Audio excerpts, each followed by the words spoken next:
All right, it's week 13 for the great artists, and it's time to start with Giotto. Here are the works that we're going to be creating. So let's go over our supply list, introduction of artists, and all that good stuff. For week 13, I would recommend some blue copying paper. Nothing fancy. This is not cardstock. Some water-soluble oil pastels. I'll come back to clarify this. Your egg yolk for your egg temper paint. I would use some type of natural product like turmeric or bee pollen, something that's going to have that gold tone that you're looking for, like bee pollen but like ground up, so that you're not spending time crushing up the chalk, because we do not have a ton of time in those 30 minutes to introduce a great artist, discuss and look at some of their work, and execute a project. And then paintbrushes as well. A great resource for this week's is from this great mama that I do not know, but found her. It is the website. I'll try to put it in the links underneath this video, but it's ahumbleplace.com, and she has done this beautiful picture study guide on Giotto. So it's a Charlotte Mason based picture study guide. It's like 21 pages. She introduces the artist and gives information about him, so you can read over that, birthplace, death, and just gives some really great information. Then she goes through and has several of different art pieces that she's chosen. And again, it's giving you this information, and then the scripture that it's based off of, and key topics to look at in the scene. So this is just a great resource that I would recommend. Again, ahumbleplace.com. All right, so on this picture list, I want to clarify the water-soluble oil pastels, because there is a difference. And pardon my voice, I've just been a little sick over the holidays, and my voice and scratchy throat still lingering. Okay.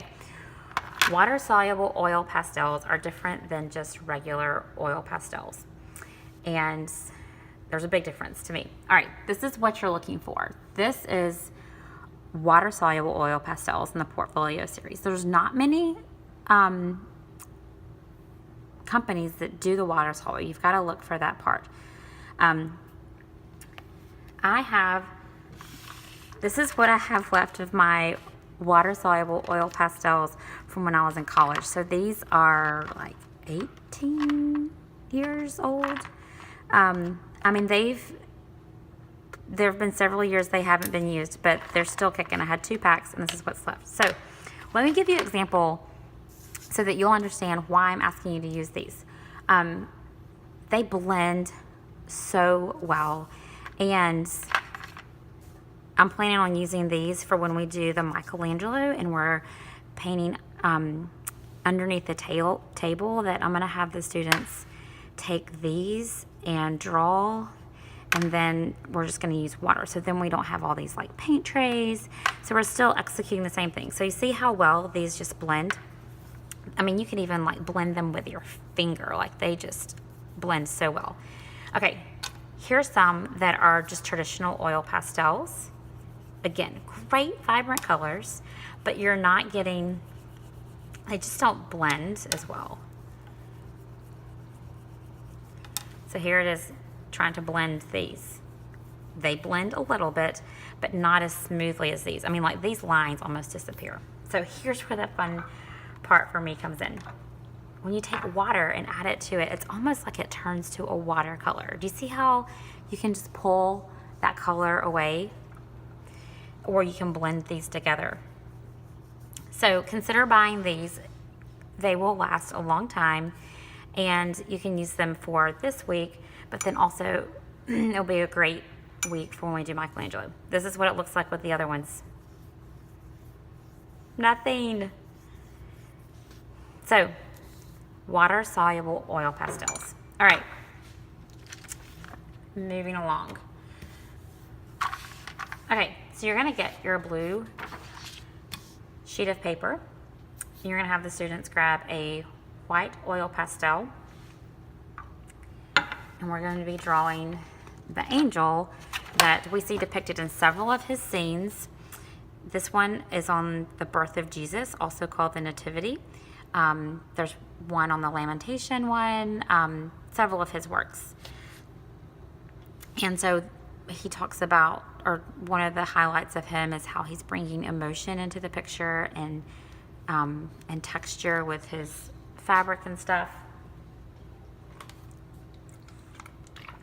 Excuse me, had to get some water. Okay, so we're gonna start in the middle of our paper, and we're going to draw, now I dribbled water on there, and we're going to draw a circle. Okay, next we're going to draw 2 small circles underneath that are touching, like this. So we've created the head and the shoulders.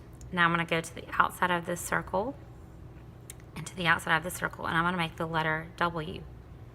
W. Then I'm going to go from my circle here. We're going to come out not all the way to the end, and we'll put a dot here, and we'll come down and a little bit underneath our W and put another dot. We're going to connect this circle here up to that dot, and then we can come down here to the bottom of the W and connect it to that dot, and then connect it here. So now we've created the overall body of our angel. To create her hands, we're going to have 2 little ovals right there, and then we're going to do her wings. Wings come in all shapes and sizes, tongue twisted, and you can look at, in some of his works, they're more pronounced than others, but again, you can reference the work for some different shapes.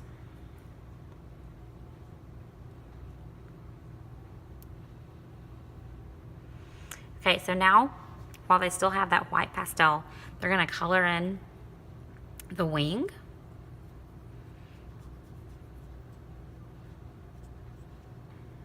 And again, these water-soluble, they just go so easily. And if they've got, this has got a little bit of, I think this, from the one up here, this color in here, but it's fine. Actually, a lot of his wings had the same color that was in their gown that they had. Excuse me. Okay, and now we're gonna do the color on the angel, whatever skin tone you'd like to choose. And first we're going to do the face. And we're going to do the whole, the top to the bottom. And we're going to do her hands. And you can talk about how they blended and colors were touching. So like this has gone over my wing and it's okay. All right, and then they're going to choose what color they want to do for their gown. Peel a little of this paper back. And then I'm just going to be coloring in. I'm going to go over my white lines that I did. And going around my little hands. And outlining that.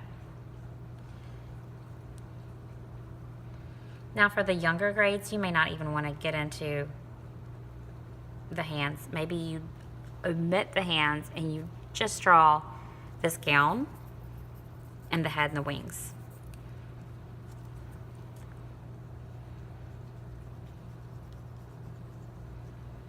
Now to bring in the texture, fill that all in. If they say, oh, I'm done, hey, make sure you've covered up all of your paper so that when I'm looking at her, the angel, that I can't see any of that, because of course everybody moves at different speeds. You could even take, this is a purple one, kind of come under, blend that in. I wouldn't recommend this for the little ones, but all right, so then you've got that done. And if you look in some of his works, you do see where they put some texture in the wings, but with like the same color that they used for the gown. And then you could take that white and kind of blend that in again so it doesn't stand out so much if you want to. And maybe put a little bit of white at the top.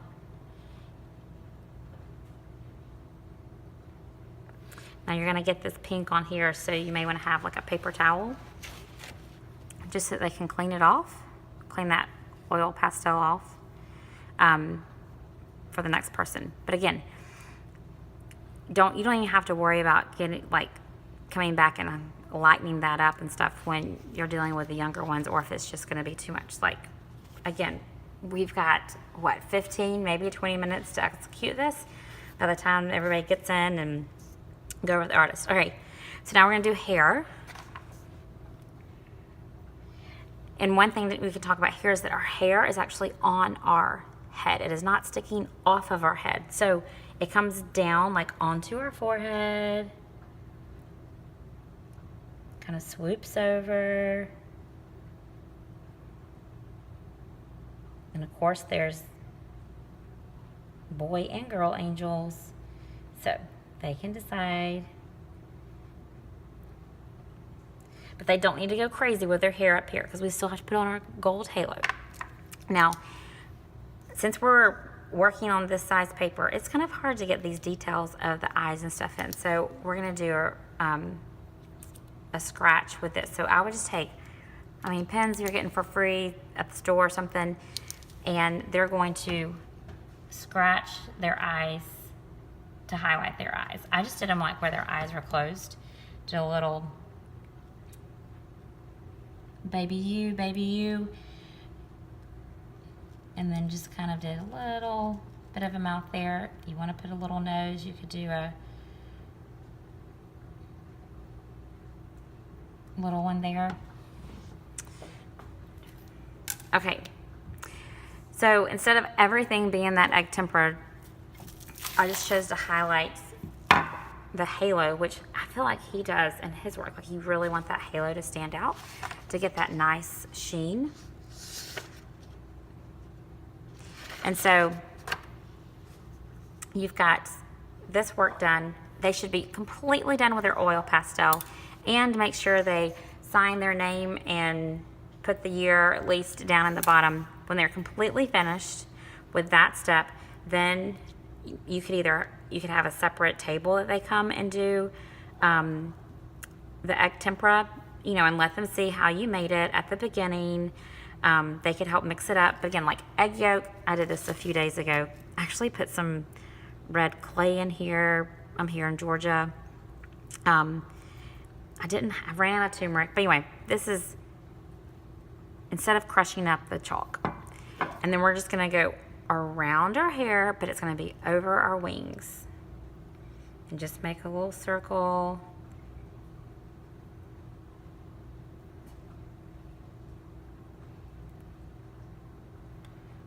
And come back and dab and get some more paint, not scoop it, it's not a spoon. You can put another layer, and it's okay if it's globby, and because it'll dry, and this is the last thing they're doing. But try to let them do this, that this will be their artwork. If she's flying off the page or the gold halo's going everywhere, it's okay. Let them explore with the oil pastels and this egg tempera. All right, so there we go. Week 13 Giotto, and I highly recommend water-soluble oil pastels and this great resource at ahumbleplace.com.